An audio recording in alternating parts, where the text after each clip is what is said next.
All right, so let's walk through the Dark Time. I'm just going to show you kind of like the basics of the layout, and I'm also going to show you the connectivity that you have in the back for this amazing thing. First, you know, on your right hand side, you do have your start, stop, reset, step, and your function buttons. This one's going to help you like set the MIDI channels when you're using like the MIDI cables and all that stuff, right? Then you have your clock button, the pulse width. It also helps with like the functions of like shuffle and the divide. So then, you know, you have your way of connecting the Dark Time. So you have the internal, so you can like send internal clock to whatever machine you're using. Then external is when you sync it with an external clock. And then you have the MIDI and USB. So if you were connecting it to your computer, then that's what you would use. Then with the USB, you would also send MIDI signals back into your computer. Then over here, you know, we have the way that the 8 steps would work. This one, it's 2 times 1/8, so both will be working together. This was 1 to 16, so they would like go each one of the steps. Then you have the combination. This one you can actually, so with this one you can modify the gate output, right, for the upper 8. And this one's when you were working with a synthesizer, you want to add like a little bit more time between like the steps and whatnot. So we do have, you know, the direction that you want, like the first 8 to go. So you got up, random, and down. Then you also have the 9 through 16, and also up, random, and down. Then the quantize. So the quantize scale, you can turn it off. You have it at scale, and you can have it on. This one, so the scale is going to really function only when you're dealing with MIDI with other synthesizers.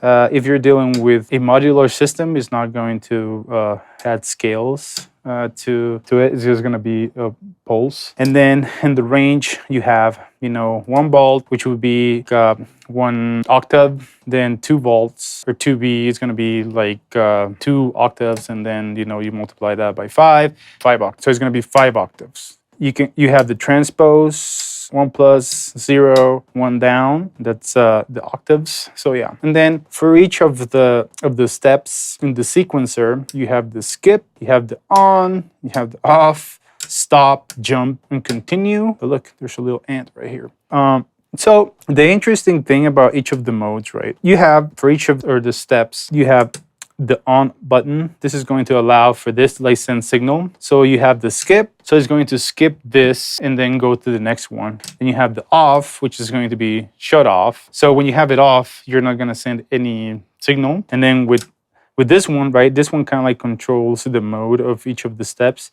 So you have the stop. So every time, if you want like to stop a sequence, then you will like press stop. And then as soon as it hits that step, it's going to like finish the sequence completely.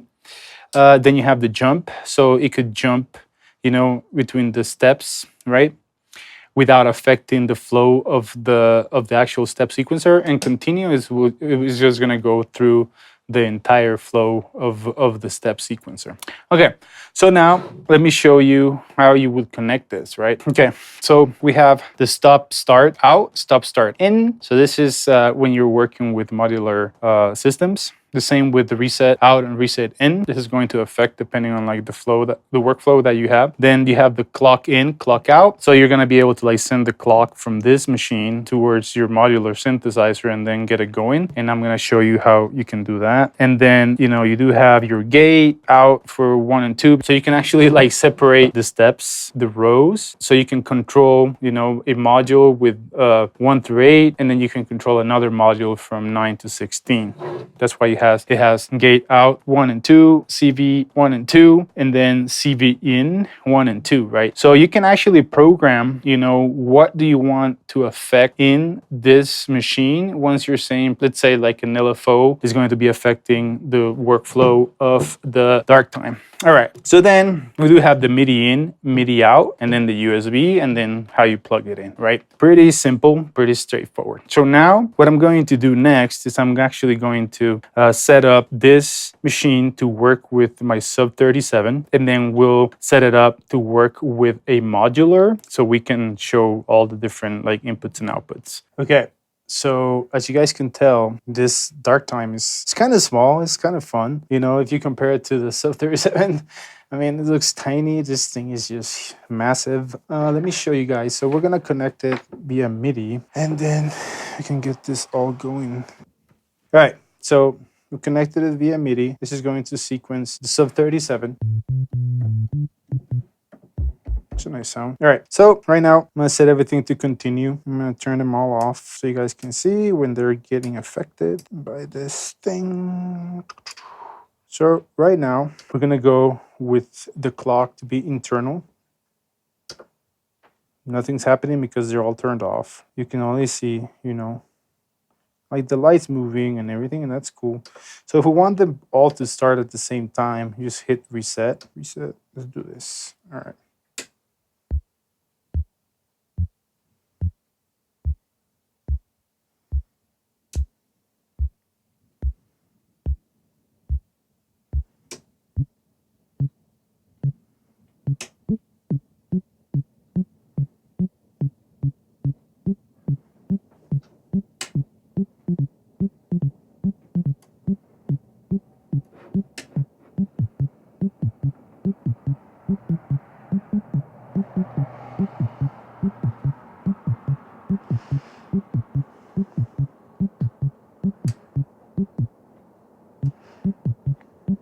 Okay, so now this is just going 2 at a time, right?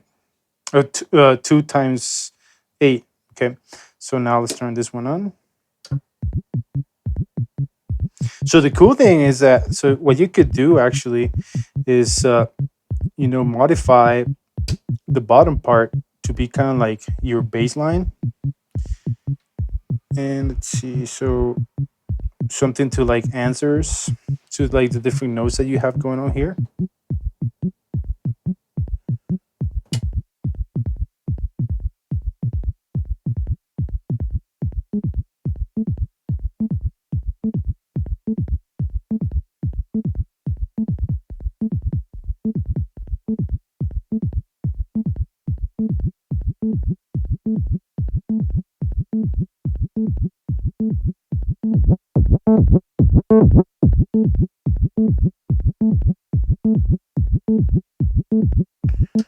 Okay, now if we wanted to go 1 to 16, the sounds is going to be different.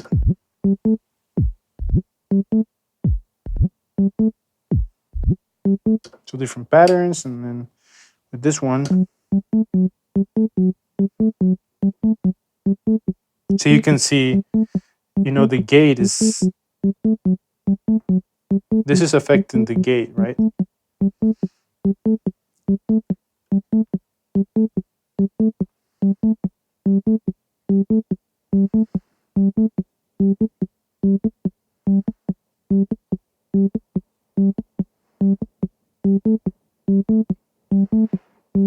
Okay. So that's going up and down. Now we're going to try by setting them at random.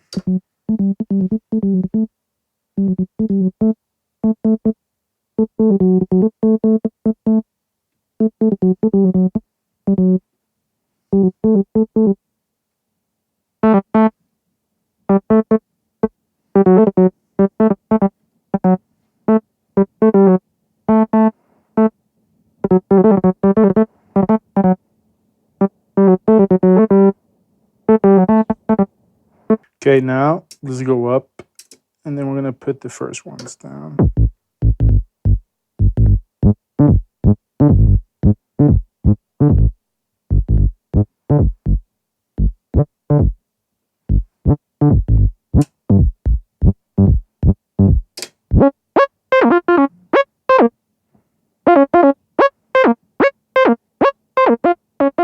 See, if you start moving the range, then you're able to get something that has a broader scale system.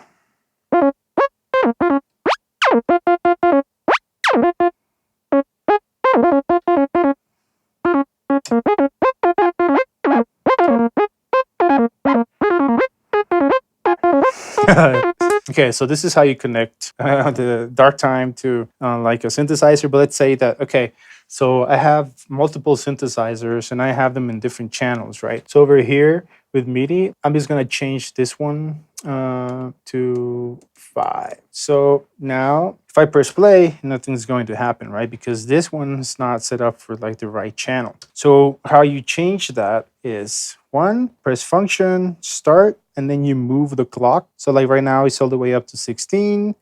Let's bring it down to 5. So 1, 2, 3, 4, 5. All right, now I'm going to press play.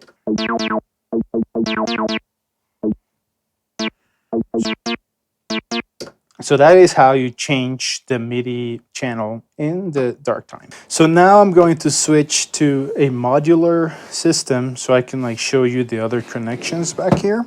So yeah. So now what I'm going to do with my modular, this is going to get controlled by the Dark Time. All right. Yeah, I could control it with my yarns here, but you know this. So the basic one that I'm going to do, it's going to be CV out 1 to the Spectrum 1 volt per octave, and then gate out 1 to my BCA. This is the basic like way of like routing to your modules. All right. So let me hit play.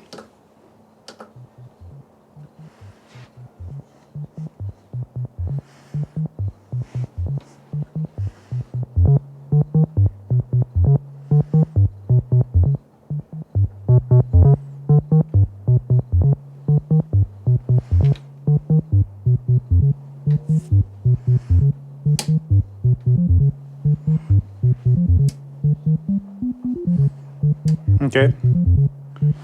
Pretty fun. Okay, so now what I'm going to do is I'm actually going to use 2, and I'm going to use the 2 CVs and the gates to control other modules.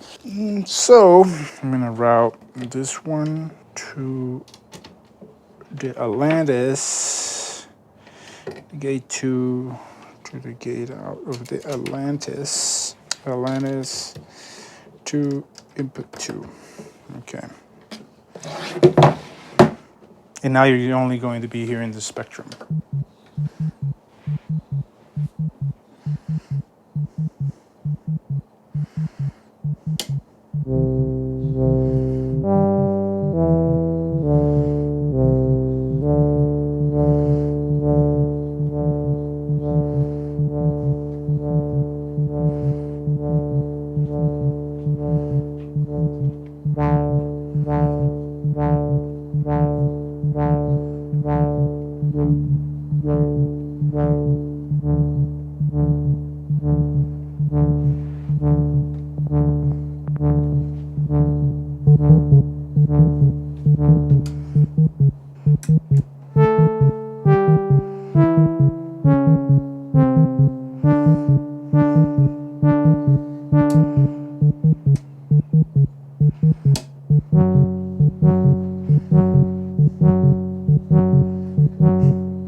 And now I'm going to hit random for the bottom ones that are controlling the Atlantis.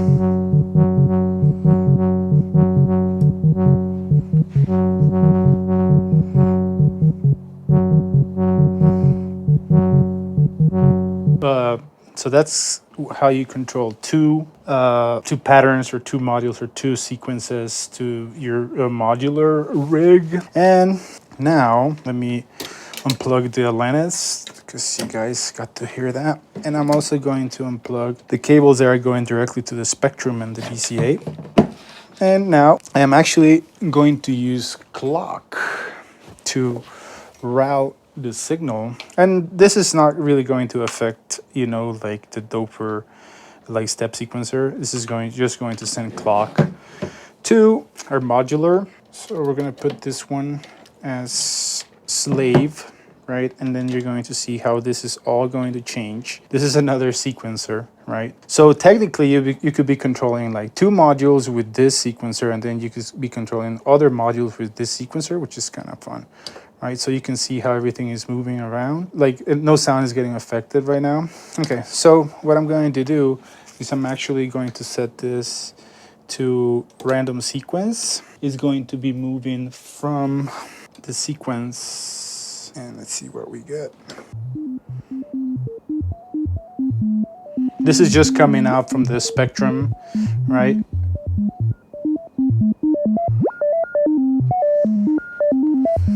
So if you wanted to like change things around, you could.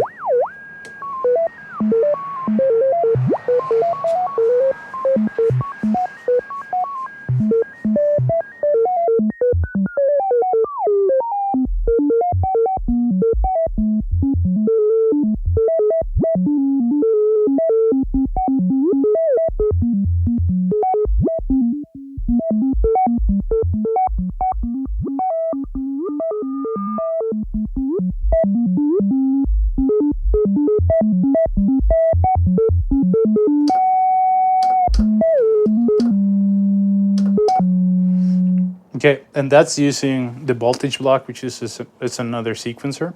So now I'm going to set it up. So I'm going to route it back to the Spectrum, right? CB out 1 and gate out 1. Spectrum, okay, it's going to be the Spectrum. So I'm going to route it back to the Spectrum. And then from this LFO, I'm going to affect the patterns here.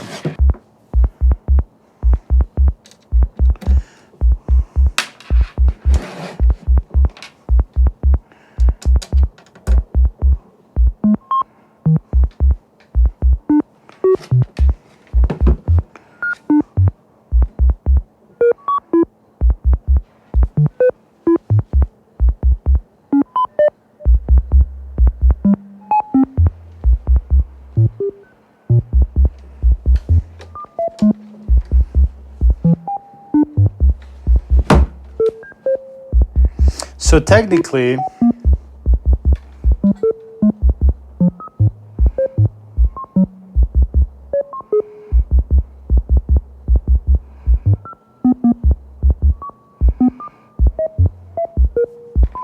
so you can see this is affecting the pitch, right?